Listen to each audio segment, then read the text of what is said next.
Bonjour et nous commençons maintenant avec notre deuxième enregistrement, plus long que normalement. Dans cet enregistrement, je essaie de expliquer la philosophie et parler avec toi sur des choses intéressantes, sur le bonheur, sur la vie et le chemin vers le bonheur, sur le problème de notre vie et sur la résolution. Et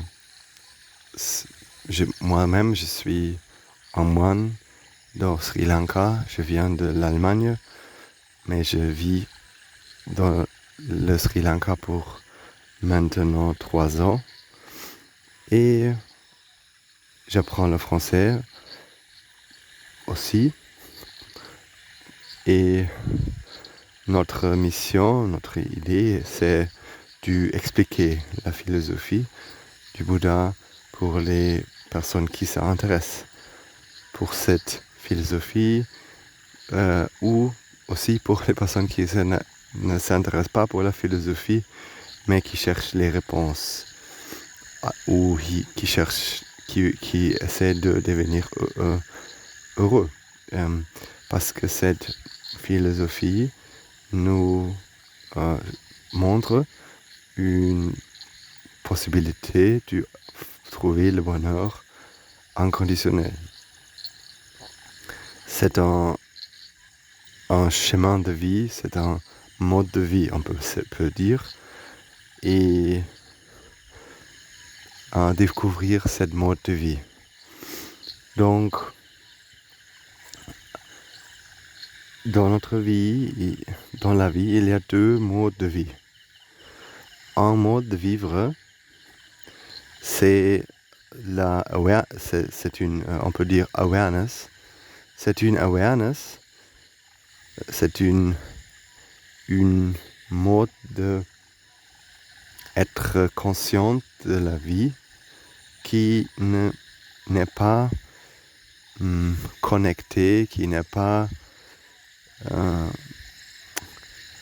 se soutient sur la réalité de la vie, de la nature. Et quand on a on peut dire cette mode de awareness, il y a des problèmes. Et ça, c'est le mode de awareness qui nous avons normalement. Presque tous les gens, tout le monde vit dans cette mode de vie. J'ai déjà expliqué que c'est beaucoup connecté avec la mode de vivre avec cette idée d'avoir quelque chose, avoir, posséder, comme ça. Mais ça, ce n'est pas expliquer, ce n'est pas facile à expliquer seulement en 2 ou 3 mois.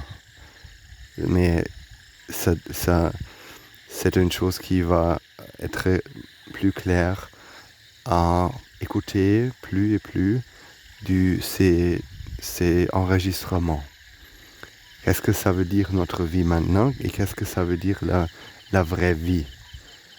Comme Jésus, il a dit, c'est I am the way and I am the life. Et c'est une chose, c'est une autre vie, c'est la vraie vie, on peut dire. Parce que dans notre vie, toutes les choses que nous faisons avec la suffrage. Mais la chose très intéressante, c'est que nous sentons le souffrage beaucoup. Ce n'est pas doit être en émotion, le souffrage tout le temps. Parce que nous sommes très conditionnés, jour après jour, dans notre vie,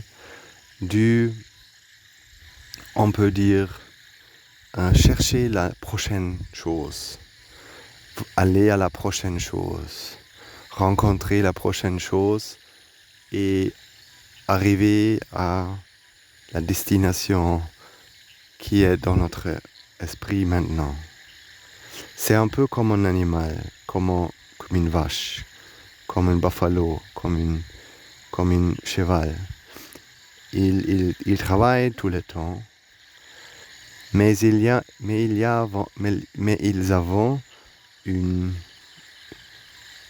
une destination, peut-être c'est la carotte. Avant elle, il voit une carotte, et la carotte, il a cette promesse du plaisir. Et donc, pour ce plaisir, ils sont prêts de travailler tout le jour, seulement pour sentir un moment de satisfaction au but de cette jour, au bout de cette activité. Et pour nous aussi, pour beaucoup de gens dans leur vie, ils vivent seulement pour les vacances peut-être. Ça veut dire que toute l'année, ils travaillent beaucoup et très dur. On est toujours stressé. On est toujours dans la situation de résoudre des conflits à la travail, aux maisons. Et jusqu'au bout, il y a 2 semaines de vacances qui nous donnent bien sûr un gros plaisir. Et c'est notre vie. Et quand nous regardons chaque semaine aussi, c'est que nous travaillons tout le temps pour le vendredi, pour le dimanche, pour le week-end. Le week-end, c'est le temps d'être heureux, et l'autre temps, ce n'est pas le temps de vraiment être heureux, mais on doit faire, on doit fonctionner, on doit faire les choses qui on doit faire. Et pour comprendre le problème, le vrai problème de notre vie, c'est un bon début de comprendre que c'est une réalité pour nous tout le temps. Parce que notre esprit, il y a des préférences, enfin. Ça veut dire que il y a des choses pour nous, c'est comme nous, c'est la mode dans laquelle nous fonctionnons. Pour selon de notre idée, de notre point de vue, de notre croyance, la vie, c'est qu'il y a des choses dans le monde extérieur, comme le week-end, et comme le lundi, le mardi, le mercredi, jeudi, etc., etc. Il y a des jours différents avec des différentes capacités de donner plaisir à nous. Ou peut-être il y a des personnes différentes dans le monde. Et il y a des copains que j'ai des amis. Et les amis, ils me donnent beaucoup de plaisir, mais il y a aussi des autres personnes qui ne donnent pas beaucoup de plaisir aussi. Il y a le week-end, il y a les vacances et il y a le travail, et comme ça. Ça veut dire que pour nous, selon notre idée, la vie, ça consiste des choses différentes à la monde extérieur. Et il y a des trucs qui nous rendent très heureux. Et il y a des choses qui rendent aussi de la souffrage pour nous. C'est l'idée de notre vie. Et quand nous vivons dans cette idée, bien sûr, des attentes sont créées. C'est une chose qu'on ne peut pas stopper, qu'on ne peut pas arrêter. Parce que tu dois savoir que dans cet monde, toutes les choses, ils fonctionnent grâce à un principe qui est très important. Et ce principe, c'est cause et effet. Cause et effet, ça veut dire que quand nous parlons des choses de la monde, on parle des effets, vraiment. Tout dans ce monde est un effet. Ça veut dire, c'est un effet qui se passe grâce aux causes. Et quand on parle des attentes aussi, quand on parle de notre émotion aussi, de notre esprit, de l'esprit, aussi on doit comprendre avec ces principes. Le souffrage aussi, c'est une chose qui fonctionne grâce à ces principes, grâce au principe de cause et effet. Et ça veut dire que on doit comprendre la conditionnalité de la vie. C'est une chose ne pas compliquée, mais comprendre cette réalité plus à plus, rendre beaucoup de la liberté, comme tu vas voir quand tu écoutes ce que je veux expliquer. Bien sûr, nous cherchons la vie inconditionnelle. Nous cherchons l'amour inconditionnel. Nous cherchons le bonheur inconditionnel et c'est bon et c'est juste. Mais toujours nous le cherchons dans une méthode faux. Ça veut dire qui n'a pas réussi à donner cela à nous vraiment.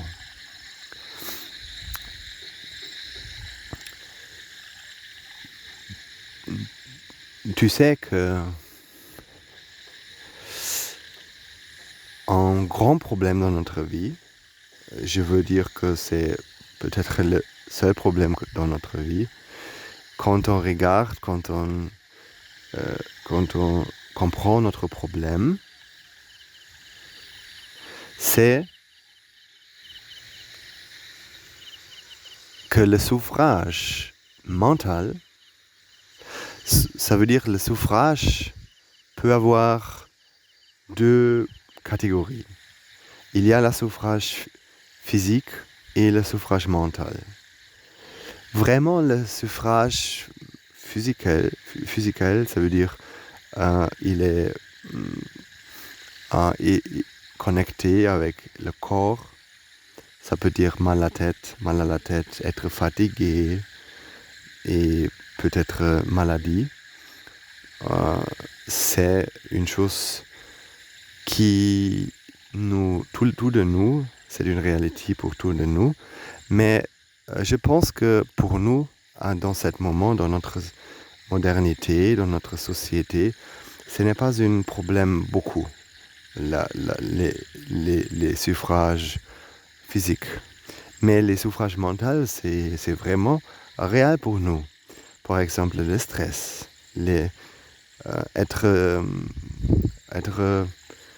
triste,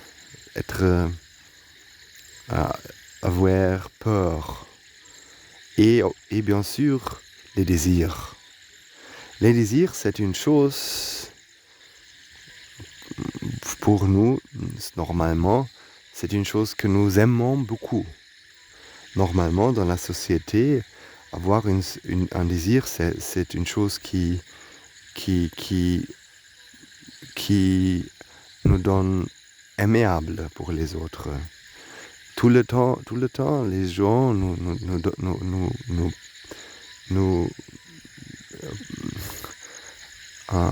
donnons cette idée que désir, c'est bien. Le désir, c'est bien. On doit avoir une but, une attente. On doit avoir un désir, ce que tu rêves, en rêve peut-être. En rêve pourquoi? Pour que tu sacrifies ton temps et ton effort, ton travail. Et avoir un rêve, c'est très important pour nous. Et moi aussi, j'ai vécu cette mode de vie. J'aimais créer beaucoup de rêves dans mon vie. Et après ce rêve, j'ai essayé de compléter ce rêve. Peut-être c'était devenir intelligente, devenir un physiciste. Ça veut dire une personne qui est très savant, qui sait beaucoup de la science et de la nature. Dans un moment dans ma vie, j'ai eu cette idée de devenir une personne qui peut gagner ce prix de Nobel dans la physique. Mais je n'ai jamais réussi assez à cet rêve pour ce moment. Je ne sais pas si ça va passer, mais dans tout cas, je ne suis pas... ce n'est pas un rêve qui me motive, qui fait mon motivation plus. Et donc, rêver, c'est bien pour la société, mais le Bouddha, il a trouvé que rêver, c'est un problème dans une perspective, parce que rêver, ça veut dire, dans tout cas, ça veut dire avoir un désir. Et avoir un désir, pour nous, c'est bien. Et nous parlons que le désir n'est pas un problème, mais n'avoir pas les choses de mon désir, c'est un problème. Pour moi aussi, quand j'ai vécu, quand j'ai tombé à l'amour avec une personne, bien sûr, c'est bien. Ça a été bien pour tout le monde, mais j'ai senti cette souffrage que ne pas avoir la possibilité de voir et d'être avec cette personne, c'est un problème pour moi. Ça veut dire que le monde extérieur, dans cette configuration maintenant, c'est un problème pour moi, parce que je ne peux pas avoir ou voir ou rencontrer la personne que je aime beaucoup. Il n'y a pas une personne qui m'a jamais dit que le problème, c'est cet amour que tu sens. Cet amour, c'est un problème. Mais maintenant, maintenant, j'ai réalisé que l'amour, c'est un problème. Ouf. Le bouddhisme, c'est toujours très négatif, n'est-ce pas? On a aujourd'hui écouté 10 minutes d'un moine bouddhiste et déjà il parle que l'amour, c'est un problème. Oh. Comment on peut vivre comme ça? Tout est un problème, et l'amour aussi. Non. Tu me dois comprendre correctement. J'ai dit que L'amour est un problème, ça veut dire que le mode de l'amour dans cette situation, c'était un problème, vraiment.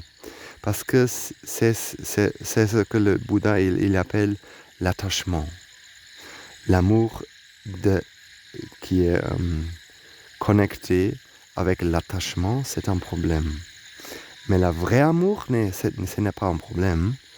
Mais le vrai amour, c'est une chose qui n'est pas facile à comprendre et en plus, ce n'est pas facile à vivre aussi.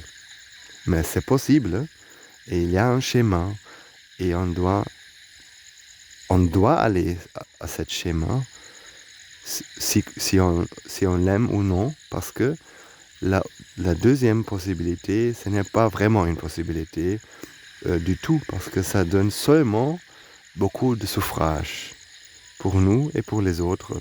Donc, c'est une chose qu'on doit réaliser dans quelques moments de sa vie. Bien. Ça veut dire que l'attachement, c'est un problème, mais l'amour, le vrai amour n'est pas un problème. Mais le vrai amour n'a pas aucune chose ensemble avec l'attachement. Comme j'ai déjà dit dans la chaîne YouTube, dans les vidéos petits, j'ai beaucoup parlé de ces choses pour arguer, pour expliquer la différence entre l'amour et l'attachement. Parce que pour nous, dans notre société, nous pensons que ce sont les mêmes choses. Et c'est tout à fait non, ce n'est pas vrai. Parce que, comme Jésus, il a aussi dit que l'amour, c'est une chose qui te donne le bonheur, qui te donne paix dans ton cœur, qui te donne la liberté. Mais tout à fait, l'amour que nous vivons aujourd'hui dans notre société, où est-ce qu'il y a la liberté? Où est-ce qu'il y a la paix dans le cœur?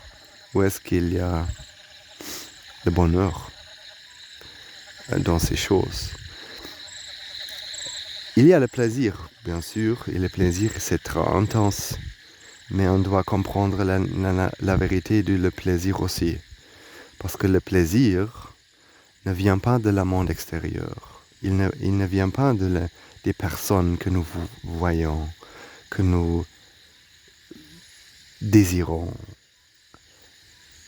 C'est une chose qui se manifeste dans notre propre esprit. C'est seulement la réduction de la souffrance soi-même qui nous expérimente comme un plaisir. Mais ce n'est pas la mode de notre... Ce n'est pas comme nous comprenons le plaisir. Nous comprenons le plaisir comme une chose intrinsique, existant dans les choses extérieures.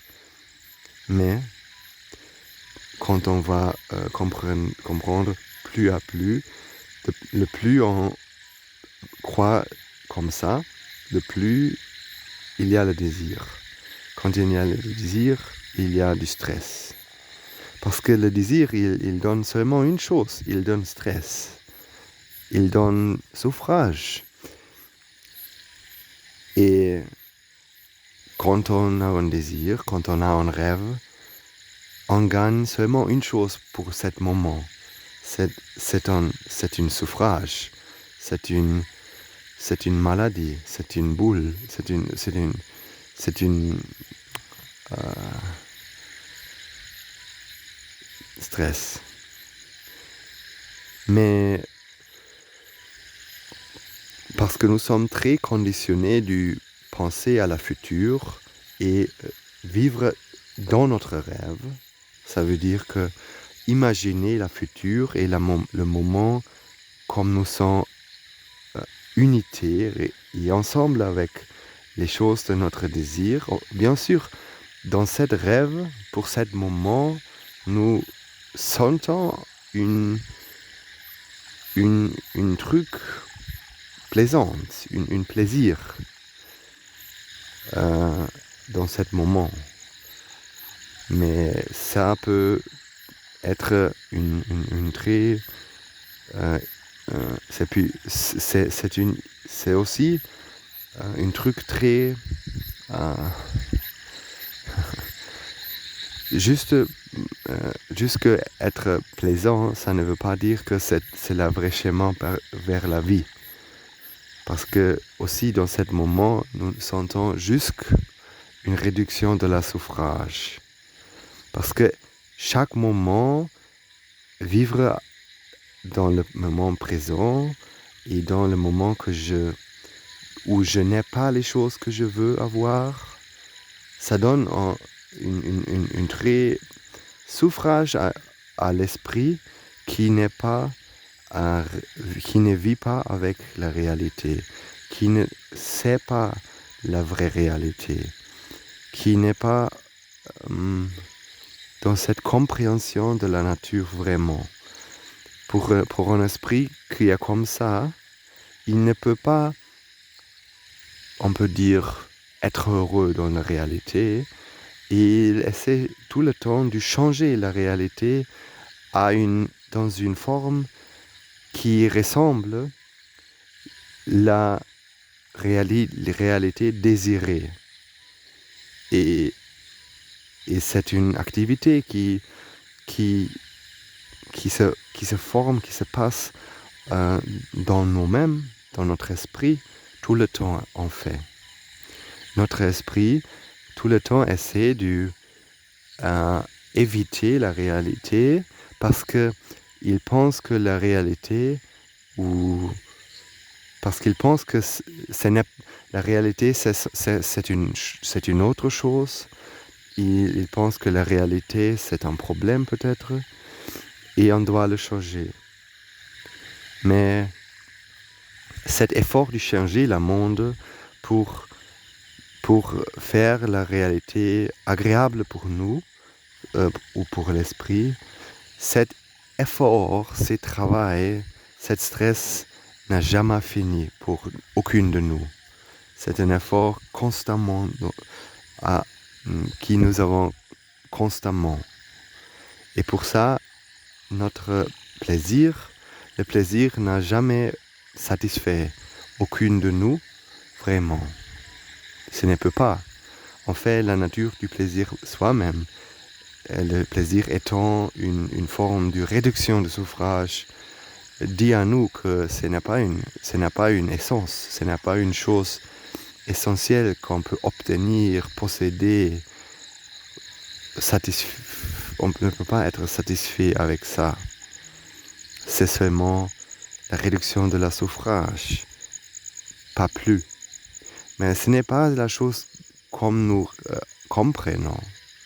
Mais quand on peut avoir le courage de comprendre, et c'est seulement ça, c'est seulement la compréhension de la réalité qui peut libérer nous-mêmes de tous ces souffrages.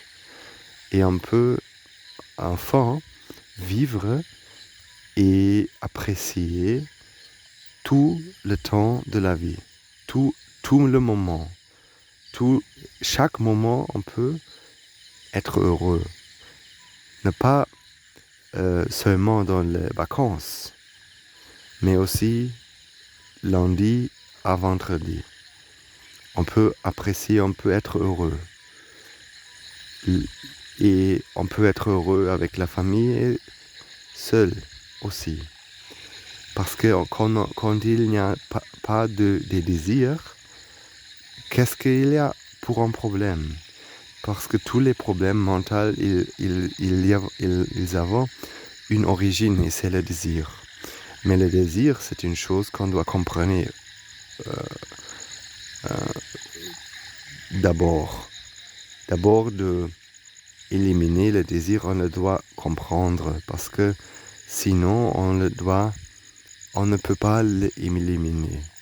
Et pour comprendre le désir, on doit comprendre que le désir est un processus. Comme toutes les choses dans le monde, ils ne sont pas vraiment des choses, sont vraiment des processus. Et le désir, il y a c'est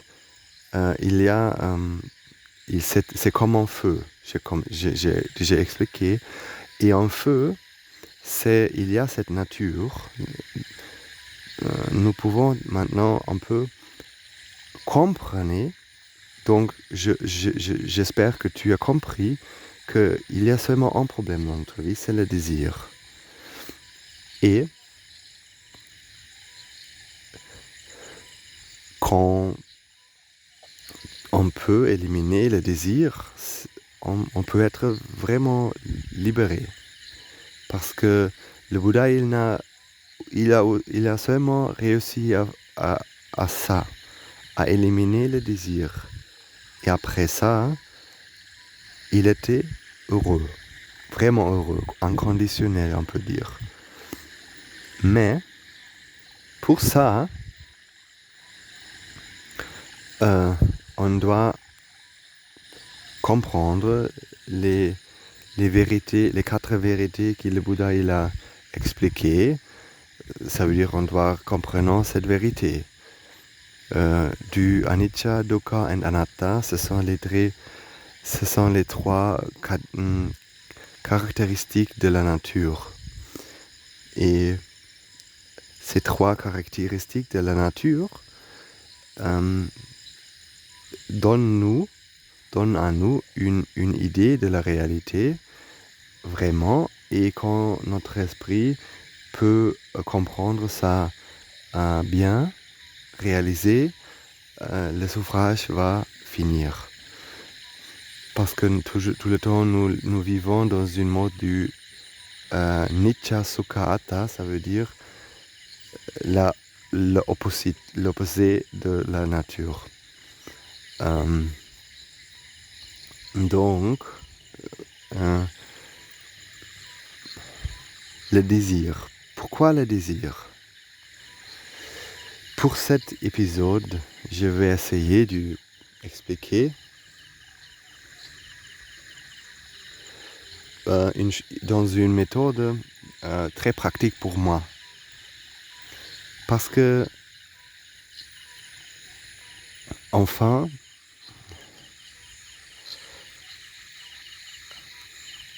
le désir, le Bouddha il a expliqué, il y a des causes.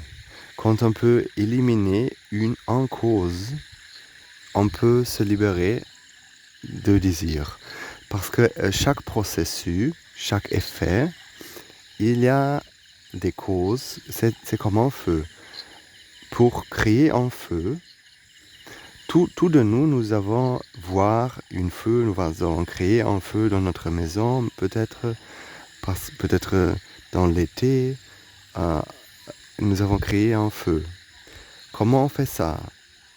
Parce que, est-ce que nous avons un réservoir du feu?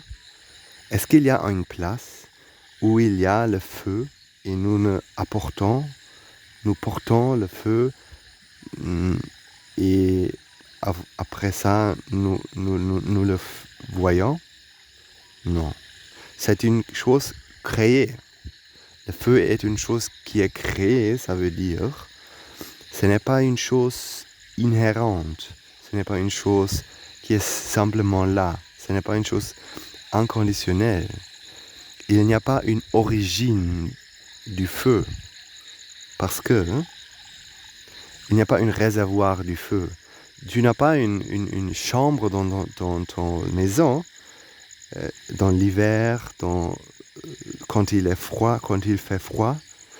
Est-ce que tu as une chambre avec le feu et chaque jour tu vas dans cette chambre et prends un peu du feu et tu le mets dans ton salle du vivre et il fait chaud? Non, c'est pas comme ça. Comment est-ce que nous vivons vraiment? Nous avons d'abord, nous avons dû chercher des arbres, ça veut dire des arbres secs, des arbres secs, des petits trucs de l'arbre sec. Je m'excuse, je ne sais pas le mot français ici, mais on doit avoir firewood, ça veut dire en arbre. Un arbre n'est pas en feu, un arbre c'est seulement de la matière organique. Ce sont des carbons peut-être. Les chimiques, ils disent que c'est le carbone. Et carbone n'est pas en feu. Où est-ce qu'il y a le feu dans le carbone? C'est seulement le carbone, pas plus. Et après ça, qu'est-ce qu'on fait? On apporte l'oxygène, le gaz. Et ça aussi, il n'y a pas le feu dans l'oxygène. C'est seulement l'oxygène et pas plus. Et ce sont deux causes, le carbone et l'oxygène. Et après, il y a une troisième truc, c'est la température. La température, c'est un environnement chaud qui peut créer cet environnement où le carbone et le charbon et l'oxygène qu'ils peuvent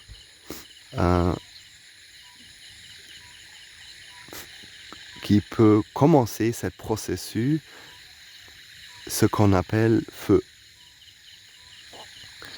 Donc, maintenant nous avons compris qu'il n'y a pas un réservoir du feu. Et ça veut dire que quand je te demande la question, d'où est-ce que cet feu est venu? Le feu que tu as fait, d'où est-ce que le feu est venu? Montre-moi un réservoir du feu.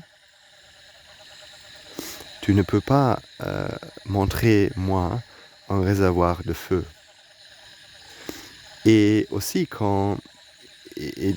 tu peux comprendre que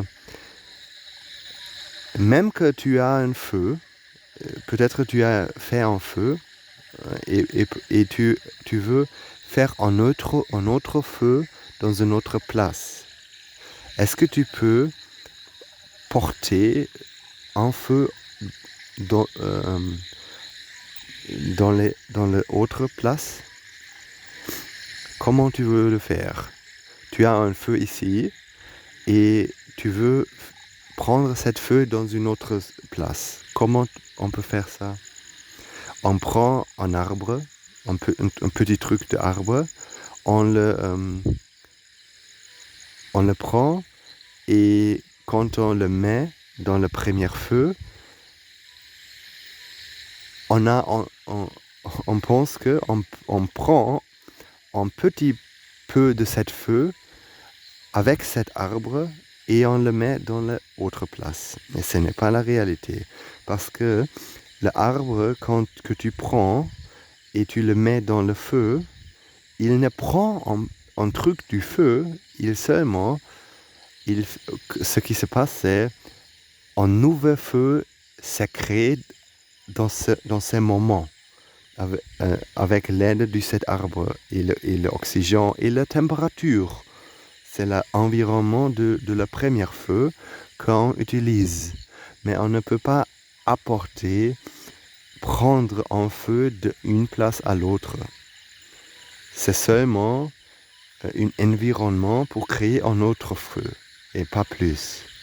Ça veut dire qu'en fait, on ne peut pas trouver un réservoir du feu dans chacune possibilité. Parce que le feu, c'est une chose créée par les causes, mais aucune des causes a le feu, et le feu soi-même. Le charbon n'est pas le feu, l'oxygène n'est pas le feu, mais les trois causes, le chaud environnement, la température, ça veut dire la température, c'est la première cause, le deuxième c'est le charbon, le troisième c'est l'oxygène. Quand ils se quand ils se rencontrent ensemble, l'effet résultant, c'est le feu. Et pour ça, on peut comprendre que ce n'est pas une chose créée, le feu n'est pas une chose créée, seulement c'est un processus. Ça veut dire que qu'est-ce que se passe si tu élimines, que tu vas éliminer un de ces trois causes. Parce que quand tu as fait un feu, est-ce que c'est fait, créé, complètement, c'est complet? C'est une chose créée? Parce que si le feu est une chose créée, tu n'as plus besoin des causes. Tu peux éliminer le charbon, les arbres, tu peux éliminer l'oxygène, tu peux éliminer la température, et même qu'il n'y a pas les causes, on doit avoir un feu. Mais qu'est-ce que se passe? Vraiment, quand tu élimines un des causes, par exemple, tu élimines le charbon, tu ne mettras plus de nouveaux arbres dans le feu. Qu'est-ce qui va passer? Il n'y a plus de feu. Parce que c'est une chose qu'on doit maintenir tout le temps. Pourquoi? Donner les causes. Mettre des nouveaux causes pour avoir un nouveau effet. Parce que l'effet n'est jamais créé. C'est seulement un processus qui se passe tout le temps. Il n'y a pas une chose créée. Et ça veut dire que parce que ce n'est pas une chose créée, on le peut éliminer par éliminer un des causes. Dans ce moment que je élimine un de les causes, l'effet ne va se manifester non plus. Ça veut dire que quand je élimine le charbon, il n'y a plus du feu. Il va se arrêter complètement dans ce moment soi-même. C'est la idée du anicca. Anicca, c'est la compréhension d'un processus. Et la compréhension d'un processus, c'est le fondamental de comprendre que dans ce monde, il n'y a pas des choses qui viennent d'un réservoir, d'une source, il n'y a pas un réservoir du feu, et comme ça, il n'y a pas aussi un réservoir du plaisir, par exemple. Plaisir n'est pas une chose qui existe dans les mondes extérieurs comme nous pensons tout le temps. Parce que nous pensons que le plaisir, il a vraiment en source. Peut-être c'est mon ami. Et pour ça, je voudrais être avec lui beaucoup du temps. Parce qu'il me donne le plaisir. Ça veut dire que être avec lui me donne le plaisir. Il vient de cette source, de cette personne. C'est comme ça que nous pensons.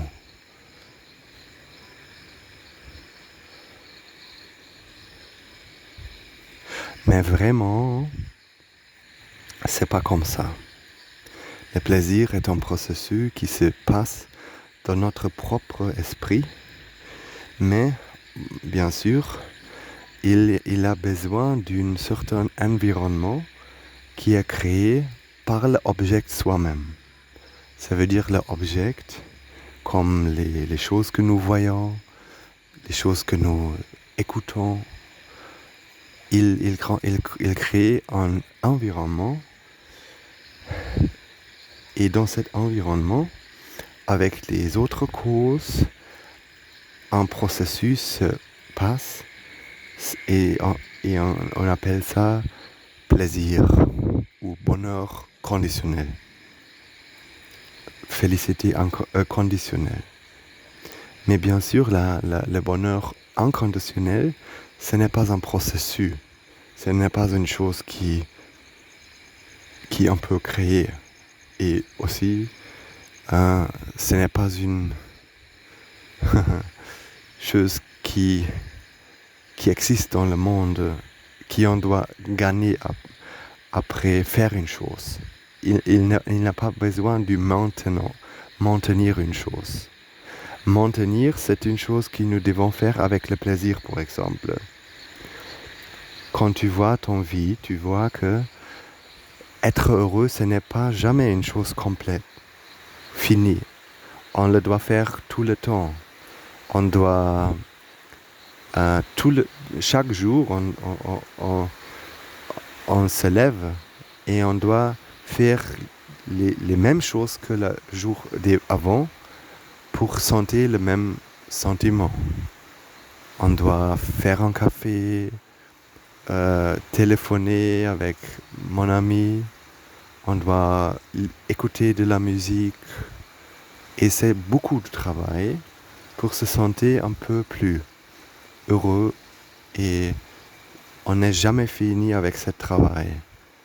Et c'est beaucoup du suffrage parce que ce travail, ce n'est pas une chose que nous aimons vraiment faire. Et le Bouddha, il a trouvé comment on peut arrêter, comment on n'a plus besoin de ce travail. Et c'est de vraiment comprendre que le monde, il n'a pas vraiment des choses qui sont des réservoirs de la félicité, réservoirs de la souffrance et comme ça. Pour moi, dans ce moment, je le pratique beaucoup avec les couleurs. Parce que, en fait, ce que nous vraiment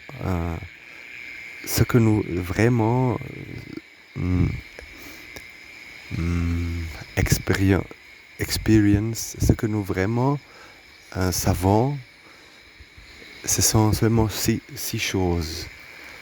Nous pouvons, l'esprit, ça veut dire notre vie, c'est l'esprit.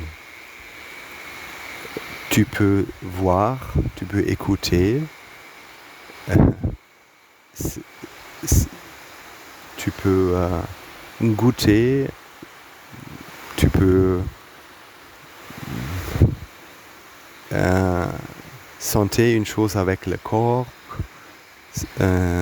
si c'est froid ou chaud, comme ça. Et aussi, il y a pensée.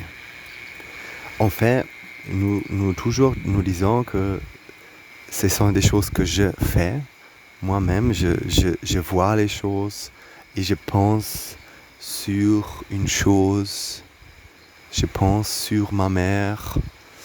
Je voudrais vraiment te demander si ce sont des choses que nous faisons vraiment. Parce que tu dois comprendre, notre esprit, tout le temps, nous pensons que c'est moi qui pense. Penser, c'est une activité que je fais. Je peux penser sur les choses quand je veux et comme je veux. Ce n'est pas une chose conditionnelle. La habilité de penser à ma mère, c'est une habilité que j'ai moi-même. J'ai la habilité de penser sur ma mère quand je veux, comme ça. Je m'excuse parce que il plaît maintenant, mais j'espère que ce n'est pas un problème pour toi. Je essaie de parler clairement, suffisamment clair, et nous avons autre 10 minutes de parler et réfléchir pour aujourd'hui. Et nous pensons que moi-même, je peux penser sur ma mère ce que je veux, comme je veux. Mais je peux te demander comme ça, quand tu peux penser sur les choses quand tu veux, tu peux penser sur ta mère quand tu veux, tu peux aussi ne pas penser sur ta mère quand tu ne le veux pas, n'est-ce pas? Bon.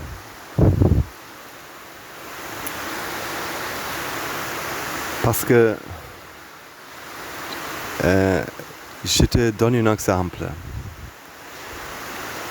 Je voudrais que pour les prochaines secondes, 10 secondes, peut-être 15 secondes, ne pense pas sur les choses que je te dis. Ne pense pas sur les choses. Je vais dire quelque chose, mais ne pense pas sur ces choses. Pense seulement sur peut-être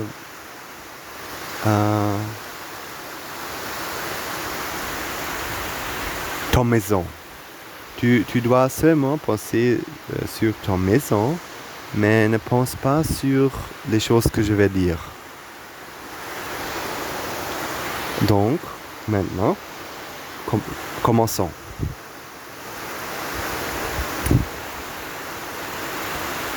La Tour Eiffel, Washington, the President of the USA, Antarctica, Titanic. Donc, qu'est-ce que tu penses? Est-ce que tu penses... J'ai dit des mots anglais. Par exemple, j'ai dit Washington. Mais quand j'ai dit le mot Washington, est-ce que tu n'as pas avoir une image de Washington dans ton esprit? Et ça veut dire que tu as pensé à cette mot. Tu as pensé, il y avait des pensées sur le Washington. Comment? Parce que quand les causes ils se rencontrent ensemble, l'effet va se manifester. Si ça ne dépend pas de notre désir, de notre attente, de ce que nous aimons ou ne aimons pas. Peut-être tu as eu cette idée que l'esprit c'est moi. Moi, je suis le propriétaire de mon esprit et je peux le diriger comme je le veux. Et comme ça, quand je ne veux pas penser une chose, je ne le fais pas. Et quand je veux penser une autre chose, je peux le faire comme je veux. Mais est-ce que c'est vraiment le cas? Parce que la pensée de Washington, ça va passer dans ce moment quand toutes les causes se rencontrent ensemble. Ce n'est pas dépendre de aucune autre chose. S'il y a les causes, l'effet se va manifester. Si les causes n'existent pas, l'effet ne manifeste pas. Et c'est tout. Mais pour nous ne vivons pas avec cette idée, avec cette réalité.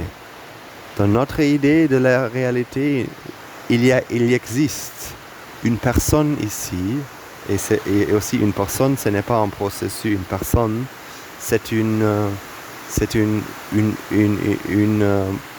object qui ne change pas, qui est toujours là, qui ne dépend pas des causes, c'est simplement là.